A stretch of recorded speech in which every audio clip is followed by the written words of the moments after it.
Assalamu alaikum and welcome to Youth Talk. I have with me in the studio Sheikh Asim Luqman Al-Hakim. Pleasure, Sheikh Asim, to have you with us. Thank you. I also have with me three participants. We have on my left Semi, who is a translator. We have Mahmoud, who is a translator. And on the right I have Muhammad, who is a student at the German University in Cairo. Thank you for joining us. Thank you. Sheikh Asim, in today's episode we want to talk about leisure time, or people's youth's free time. From an Islamic point of view, should youth spend their free time in something specific, or what's the principle in that regard? Bismillah ar-Rahman ar-Rahim, alhamdulillah, salatu wassalamu ala rasulillahi wa alihi wa sahbihi wa man ittaba bihudah. If we agree on the concept that deeds are judged by their intentions, so this means that whatever you do, it depends on your intention. In order for a particular thing to be accepted at the side of Allah, it has to have two important criteria in it. One, that the intention is purely for Allah. Secondly, that the action itself is in accordance to the Quran and Sunnah. It's not innovated and it's not forbidden. If we agree on this concept, then we know that Muslims should not have any leisure time that has no intention or purpose, because a real Muslim always have the intention to do something. He always has the intention to do something with a will or good intention. For example, your prayer, your fasting, and all the other forms of worship, the intention is for Allah Azza wa Jal. Now we're not talking about worship, we're talking about other actions such as playing sports, such as having a meal. These things are permissible to do, but if you add to them a good intention, they are transformed into a form of worship. So in this sense, Muslim youth and any other Muslim category, if they have a good intention in all what they do, then all their actions are transformed into worship. Okay, I'd like to hear from the participants what they spend their leisure time in. For example, Semi?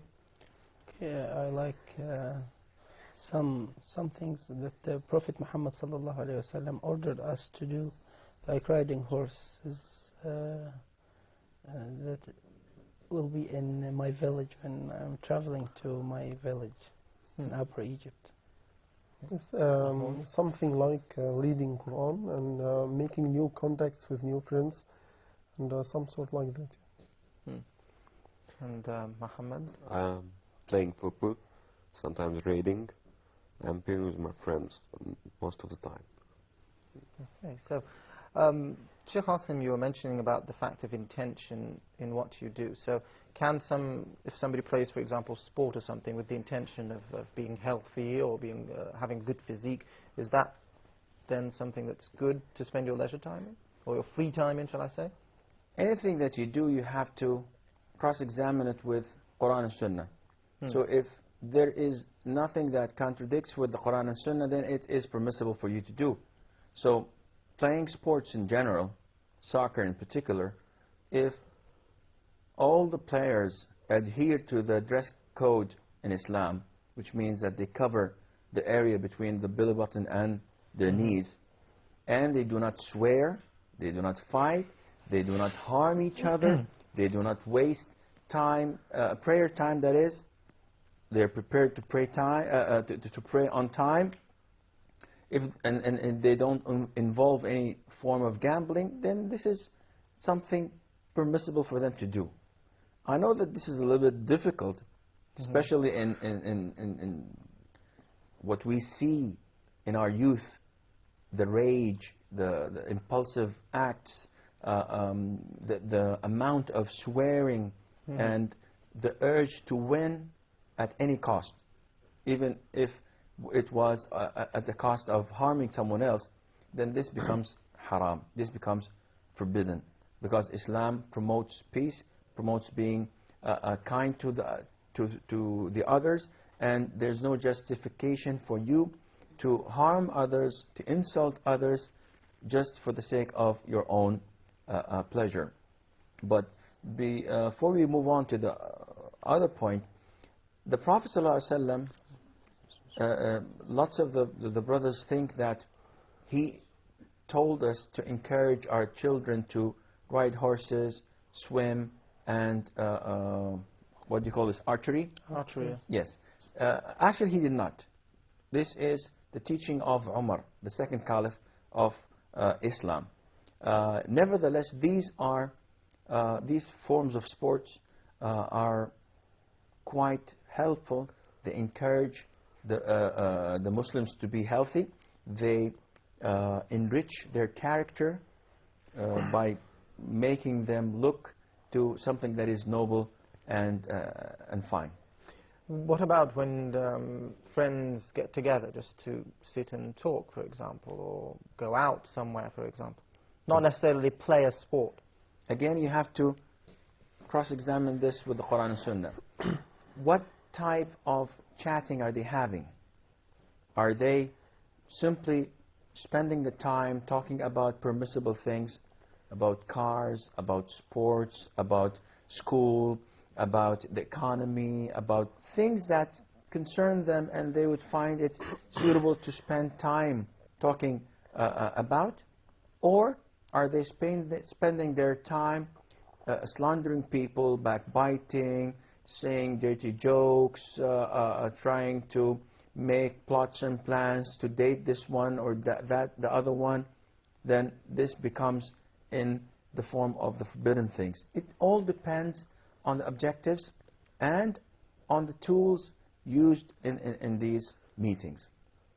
And, well, I seem to be the one who's doing all the talking. Okay, having agreed that our life on earth is so limited and short, and let me now mention a very remarkable sentence I have read for Avicenna, one of the most famous scholars in the peak of the Islamic civilization. Once he said, "Oh God, I ask you a wide life, but not a long one." Should I hear some comment from you? Who was this? Avicenna, Ibn Sina. Well, okay. With all due respect, he was a scholar in the sense of materialistic sciences.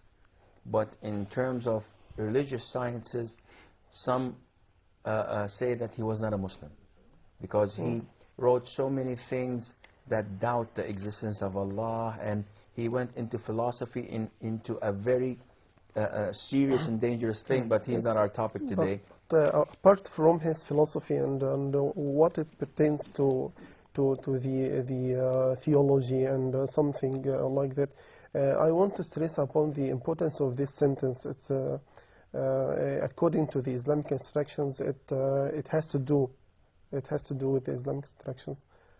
Okay. Here you. Well, again, this is a point that I don't think we need to elaborate a lot on, simply because it was not from the Quran and it's not from the Sunnah. We can have so many sayings of intellectual people, but that does not mean that we should follow them, because as Muslims, we have the Quran and the Sunnah to benchmark and follow what they teach us. The Prophet ﷺ told us that on the Day of Judgment, people will be asked about their lifetime, what they have spent it in. And they will be asked about their youth. How did they utilize their youth and strength? They will be asked about their knowledge. What did they do in the things that they knew about? And they will be asked about their income. Where did they get it and where did they spend it? So this utilizes the whole idea and concept of your time. As long as you're going to be asked about each and every second of your life, then you should utilize this. Now, what this man said of wishing to have a wide life, not a long one, I don't know if he wanted a wide or wild life. Wild. Well, then it's a Full wide of life, events. meaning that he wanted it to be filled with Yes. achievements and so on. Yet, our Prophet ﷺ tells us that one of the best among you is